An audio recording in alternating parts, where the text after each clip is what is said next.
Now, the Roma Wine Company of Fresno, California presents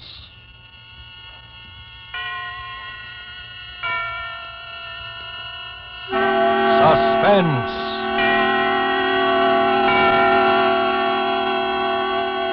Tonight, Roma Wines bring you Miss Mildred Natwick and Mr. Don DeFORE as stars of The Furnished Floor, a suspense play produced, edited, and directed for Roma Wines by William Spear.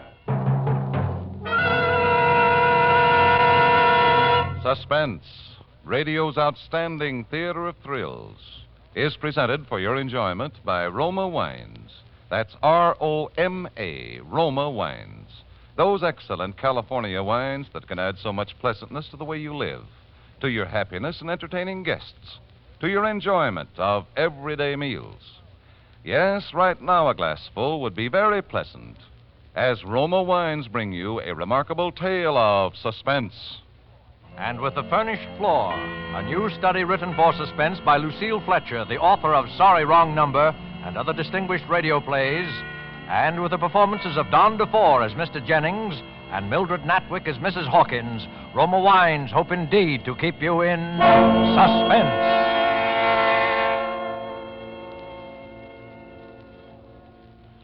Sit down, rest yourself a minute, Ms. McIntyre, and take a cup of tea. I got some news for you. You'll never guess it in 100 years. Do you remember that Mr. Jennings, you know, my nice tenant that moved away last year? The tall, thin fella, the one with the pretty little wife, Mabel, who died so sudden last October. Oh, sure, you know him. Most devoted husband I ever seen. Always bringing her flowers and billing and cooing. He moved out upstairs about 2 weeks after she died. So heartbroken he was. Sold every stick of furniture, got rid of the canary and the piano, and just skidooed.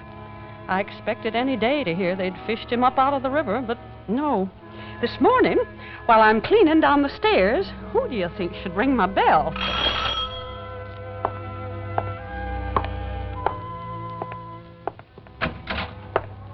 Hello, Mrs. Hawkins.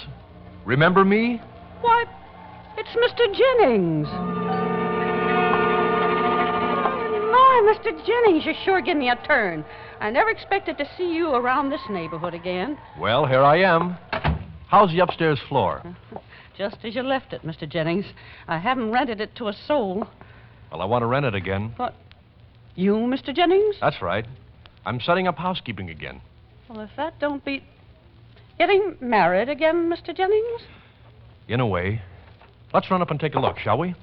Okay, if you say so. Only, won't it make you feel kind of blue to see the old place again? Blue? Why should it? Well, memories, you know. That's just what I want to find. Memories. Everything just as it was. I hope you've left it just the same, Mrs. Hawkins. No painting or new wallpaper? Not yet. Thought I'd fix it up to please the new tenant. Well, leave it just as it was. Please, for me. Well, here's the keys. Maybe you'd like to go in and look around by yourself. No. Do come in, Mrs. Hawkins. You were always so very kind. More a friend than a landlady. Oh, how beautiful it looks, even bare. The sunshine always was so warm up here. And the trees. Why, I'd almost forgotten how close the trees were. And there's the marks our sofa made against the wall. And the square shapes of our pictures still on the wallpaper. Well, it could stand a good cleaning, of course. Do you remember how Mabel used to sit here of an evening and sing? Now, the upright was over there, and over at the Maxfield Parish. And over near the bay window, above the ferns, the canary sat in his cage. And when she sang Swing Low, Sweet Chariot, he'd always sing with her. Oh, come now, Mr. Jennings. You'll be getting yourself all fretted up. Oh, no. I assure you, Mrs. Hawkins, it's very important. You see, I'm going to have it again, just as it was. Is that so? I've made a list. But in a year, so many details escape one. Like those ferns, for instance. Well, I'd almost forgotten how she loved ferns. Oh, yes, and there was something over in that corner. What was it? A rocker. Her mother's old rocker. It used to squeak over a loose board whenever anybody sat in it. You mean you're going to try and find all them things again, Mr. Jennings? Yes? But you sold all them to junk dealers. You gave them away, but you scattered them every which way when you broke up your home. I've already been looking. I've collected a lot of things. It isn't so hard. You see, our furniture wasn't very precious to anyone but us. Well, of course, you know what you're doing, Mr. Jennings. It's none of my business, I suppose. Will 2 months' rent be enough in advance, Mrs. Hawkins? I won't be moving in for another couple of weeks, but from time to time, I'd like to have things delivered. Well, 2 months will be just dandy. I'll make you a special bargain price, too, seeing you don't want no redecorating. You're sure your lady friend won't want none neither, Mr. Jennings? I hardly think so. Well, I hope you'll both be very happy here. It's nice to have you back in the neighborhood. It's good to be home.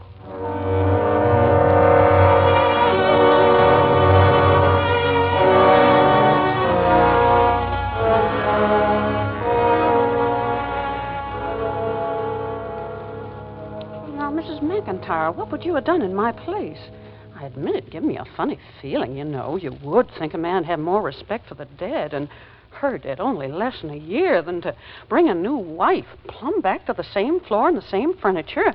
And I say, what kind of a woman is she, too, to stand for that kind of nonsense? But, of course, it ain't really none of my business. And besides, 2 months' rent is 2 months' rent.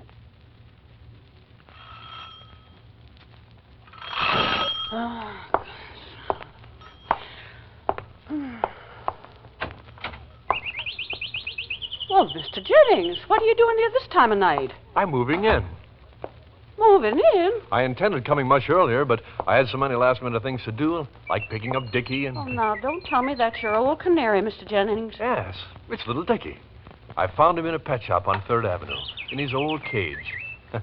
He looks pretty chipper, doesn't he? Well, aren't you the one? I'd have thought he'd have died of lonesomeness ages ago. Did all my furniture and things get here, Mrs. Hawkins? Just about. They've been delivering off and on for the last week. You sure got everything back, Mr. Jennings? Well, pretty nearly everything. A couple of rugs are missing, and our old kitchen table, and... Oh, say, I got the piano. I bought the old upright back from the Sunday school. Boy, I've been more than lucky. Miss Hawkins, you won't mind, will you, if I start moving some of it into place tonight? I'll be very quiet. Tonight? Well, it's pretty near midnight, Mr. Jennings. Yes, I know, but I'd have to work all day tomorrow and the next day. You see, there's so little time. Oh, you're expecting her soon? Very soon. Oh, well, if you don't get it done in time, I'll be glad to give you and her a hand when she gets here. Oh, no. It's got to be all ready before she comes. Otherwise, she won't come. You don't say, Mr. Jennings. So, if you don't mind, it'll only be for a few nights. And I won't move any of the heavy pieces after midnight. If you only knew what this means to me, Mrs. Hawkins, how I've waited for months. Is that so, Mr. Jennings? Well, I'm sure glad you found somebody to make a home for you again, and I hope she's the right girl for you and is going to make you happy. Oh, she will, all right. Of course, there are some people I know say a man ought to wait a couple of years, but, well, I was only saying yesterday, certain men are natural-born husbands, and homebodies, they need a home and a woman to look after them.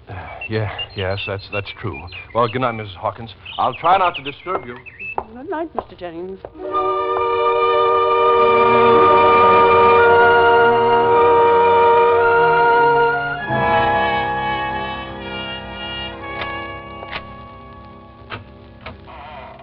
Come in, Mrs. McIntyre. No, it's okay. He's at the office. He'll never know we come up. Yeah. Take a look around. Ain't it something? Everything fixed up down to the last knife and fork, just exactly as she had it. Don't it give you the creeps? Yep, that's the same canary singing in his cage, just like it used to. And look, Mrs. McIntyre, come here in the bedroom. He's even got her clothes hung up in the closet. Now, I'm asking you, Mrs. McIntyre, what do you think the second Mrs. Jennings is going to say to that?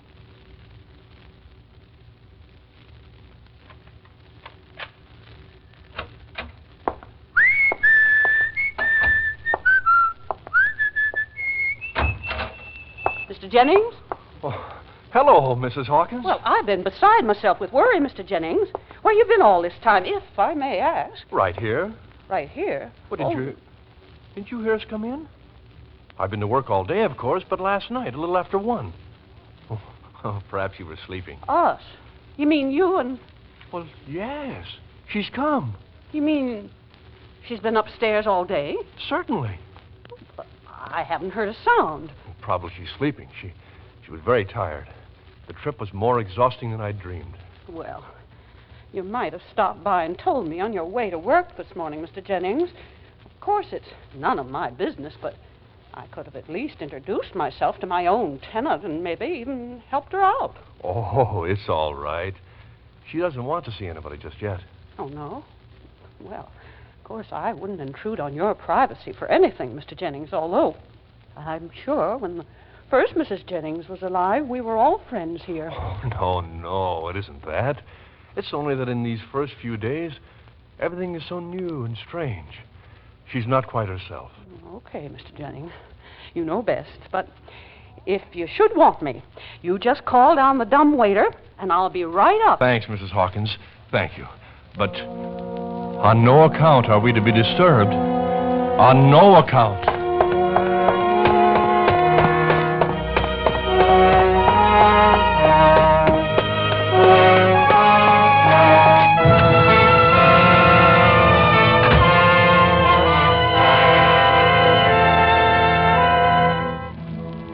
For Suspense, Roma Wines are bringing you as stars Mildred NATWICK and DeFORE in The Furnished Floor by Lucille Fletcher. Roma Wines' presentation tonight in radio's outstanding theater of thrills, Suspense.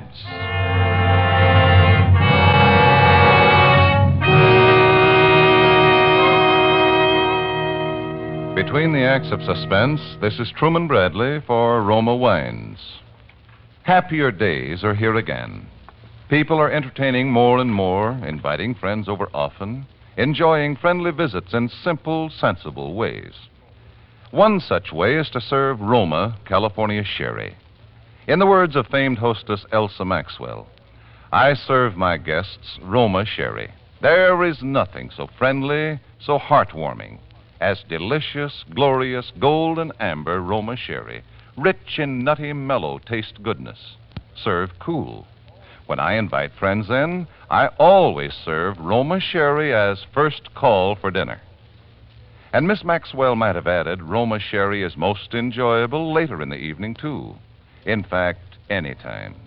Roma sherry, like all the famous Roma wines, reflects the heritage of carefully selected grapes, freshly gathered at flavor fullness from California's choicest vineyards, quickly but gently pressed.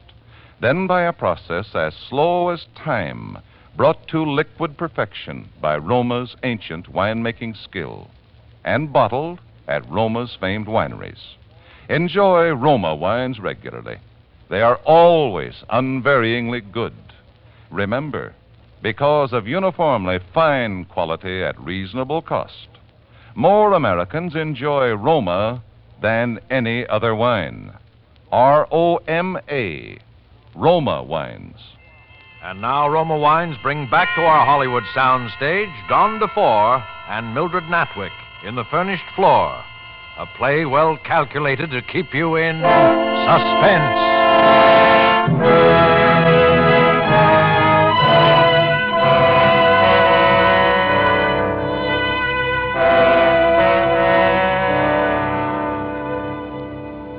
Now, don't get me wrong, Mrs. McIntyre. The last thing in the world I am is a busybody, but, well, you know, I don't go out much on account of my heart, and our 2 floors are kind of close. Downstairs in my dining room, you can hear most everything that goes on upstairs. Now, wouldn't you have thought there'd have been something last night? Some talking or footsteps or dishes rattling? Well, I'm telling you, I sat there till midnight, and there wasn't a thing. Nothing at all, except along about 12:30, I hear the dumb waiter come rumbling down the shaft. Well, I just stole a peek, and there, going by with his claws sticking up in the air, was that little yellow canary, dead.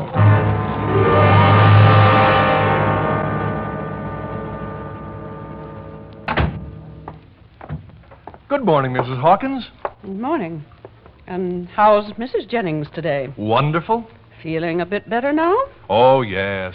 Of course, she's still very weak, but every day I'm sure will make her stronger. I have high hopes for her recovery. You had a doctor in to see her yet? Dr. Rubenstein. My doctor is very good. No. I'm afraid a doctor wouldn't help her. No, no.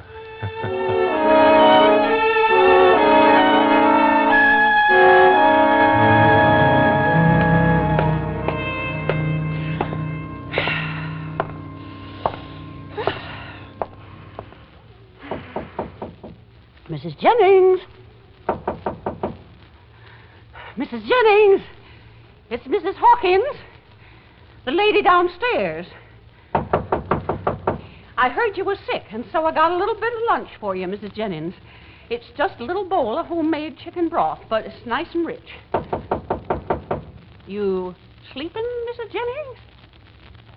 Okay, then I'll just slip in quietly with my own keys, if you don't mind, and leave it right beside your bed. Oh, that's funny. Oh, he must have bought a new kind of lock. He didn't say anything to me. Mrs. Jennings! Mrs. Jennings!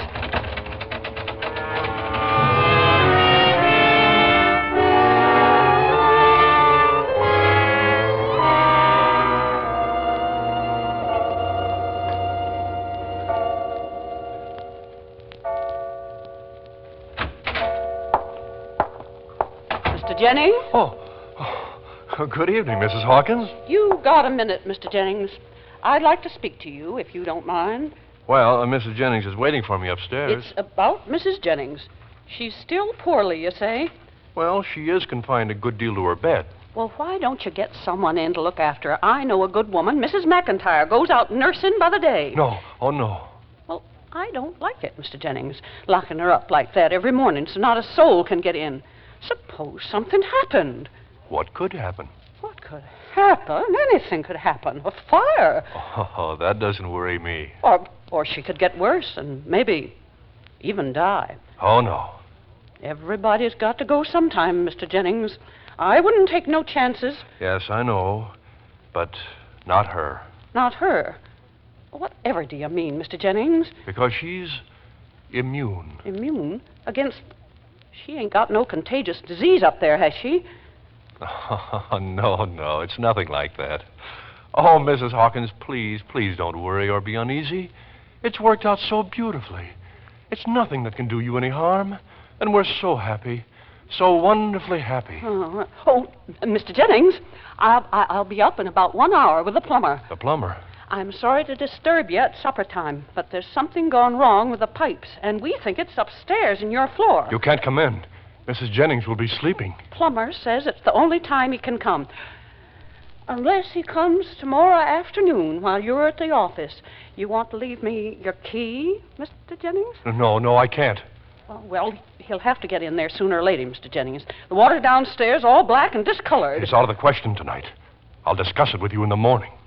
Okay, Mr. Jennings.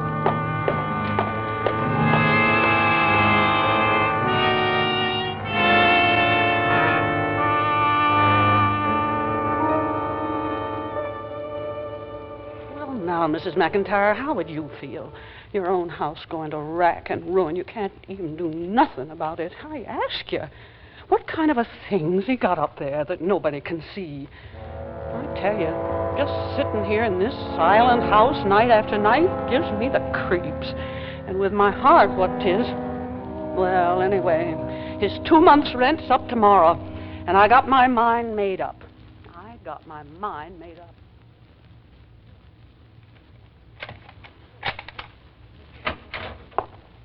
Oh, good evening, Mrs. Hawkins.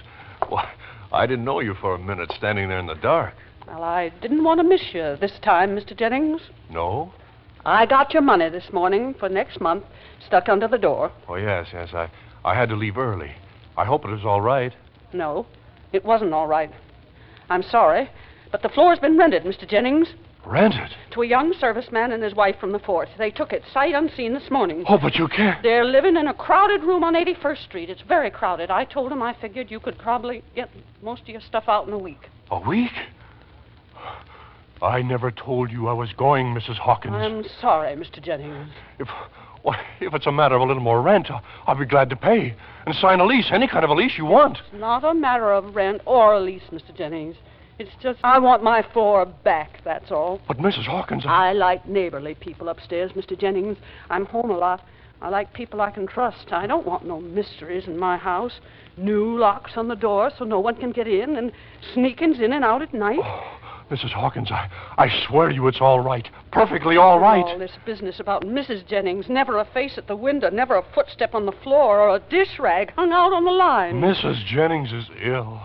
She's not like other people.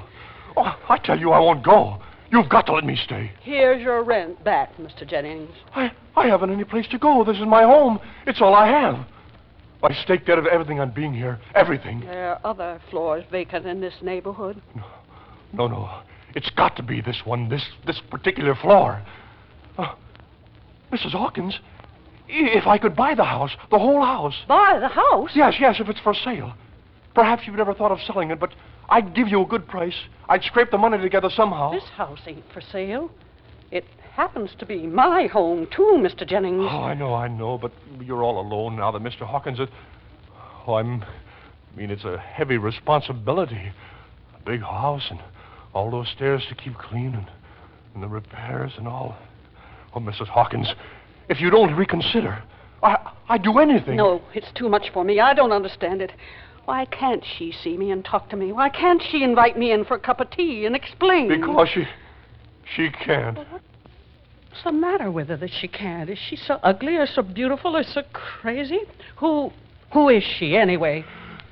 I can't tell you. Okay, Mr. Jennings. Then that's that.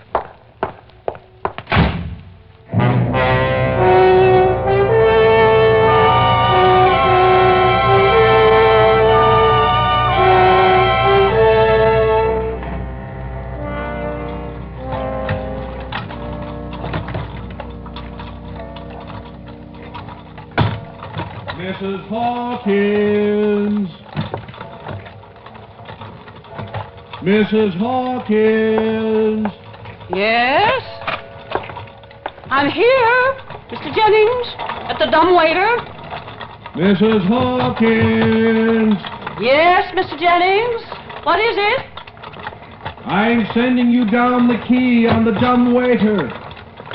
She wants you to come up. She? Mrs. Jennings. Okay? Got it? Yes. She wants me to come up now, Mr. Jennings? That's right. Well, it's kind of late. If she ain't so well. That's all right. She's feeling much better tonight. She wants to talk to you about the floor before it's too late. Okay. I'll be right up.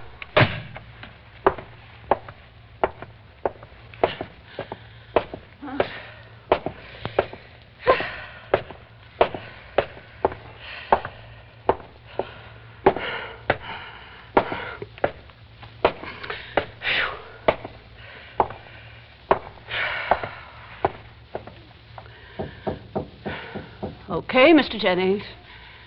I'm here. Come in. You have the key. Okay.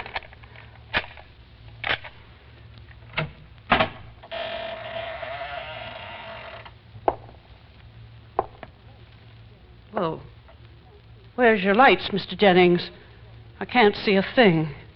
I'll light a candle in a moment. Mrs. Jennings prefers the dark. But you know this floor so well, Mrs. Hawkins. Come in. Oh, where are you, Mr. Jennings? Right in here, in the parlor. Sitting on the sofa. Oh. That's just the wind. There's always a little draft blowing in here. But won't you sit down, Mrs. Hawkins? No, thanks. I'm only going to stay a minute, just long enough to meet Mrs. Jennings. Oh, but you've already met her. Already met her? Don't you remember? 5 years ago. A rather chilly day. The rain was falling. She rang the bell. to ask about the upstairs floor. And you invited her in for a cup of tea. I'm afraid you're mistaken. That was the first Mrs. Jennings. That's what I mean. Oh, no, Mr. Jennings. Now do you understand, Mrs. Hawkins? Now do you know why we couldn't ever go away? We? But there couldn't... Well, the first Mrs. Jennings, it's... I know. You saw her coffin in this very room, didn't you, Mrs. Hawkins? You saw them take her away. I think you even followed out to that cold, dark cemetery. Well, but that... But she couldn't stay away. She pleaded with me in my dreams to bring her back, and I brought her back. Oh, no, Mr. Jennings. Don't say such things. If everything were the same as in the past, she said, we could have the past. If I furnished our old floor with the same things, she'd live here, too. Excuse me, Mr. Jennings. I'm afraid I got No, don't go yet. There's nothing frightening about it. Would you be afraid to look at a forsythia bush that had been asleep all winter? Or a tulip? Or a tree? I ain't afraid, Mr. Jennings. I only... Listen. What? You don't hear it? In the bedroom? The rocking? No. Mabel. Mabel. No. Don't call her. I hear it, Mr. Jennings. Oh, but she wants to meet you. She's always loved you so much. I just as soon... Some other time, Mr. Jennings. Oh, the door's locked. It's snapped shut behind you. Really, Mrs. Hawkins, don't go. She'll be in a moment. There. She's coming down the hall. Now, let me out of this. Do you hear? Let me out. My heart won't stand it. Oh, there she is. Where? Standing in the doorway, smiling. Oh, my darling. My darling. I don't see nobody. Mrs. Hawkins, she's going to sing for you. Sing for me? This is the first night she's been able to. You remember the old song she used to sing of an evening? Swing low, sweet child? I don't want to hear it. Oh, please, Mrs. Hawkins. She's very timid. You'll frighten her. The dead can't come back. They'd never want to live on this earth again. And... Go on, Mabel, dearest. Don't mind.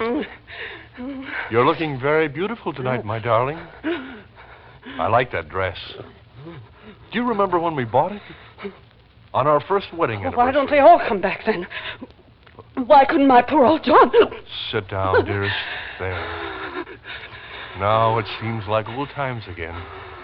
The flower in your hair, the canary singing in his cage. No, it can't. Oh, I told you. My heart. Oh, get a doctor, quick. Your voice was always like a bird's to me. I'll never forget the first time I ever heard it. On an evening in spring at the Calvary Baptist Church. Doctor. Play, dearest, play.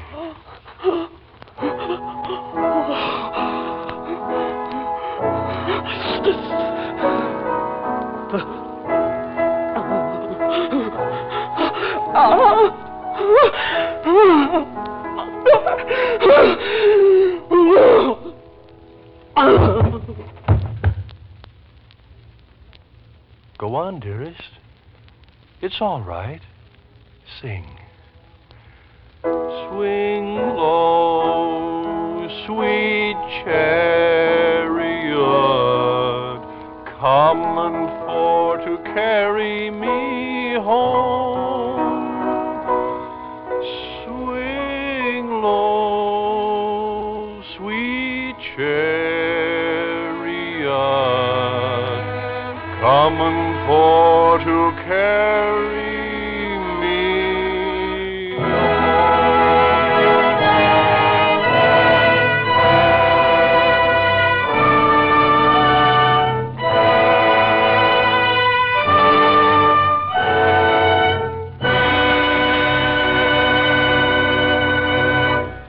Wines have brought you Mildred Natwick and Don DeFORE as stars of The Furnished Floor, tonight's study in Suspense. This is Truman Bradley for Roma Wines, the sponsor of Suspense. And here's a hint on how to make better cocktails. Make them with zestful, full-flavored Roma vermouth. The vermouth of almost 100 rare herbs, made and bottled in the heart of California's famous vineyards, yet surprisingly low-priced.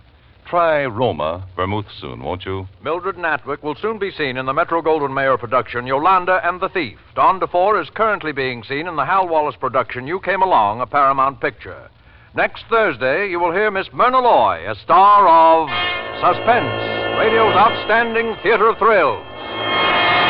Presented by Roma Wines, R-O-M-A, made in California for enjoyment throughout the world. This is CBS, the Columbia Broadcasting System.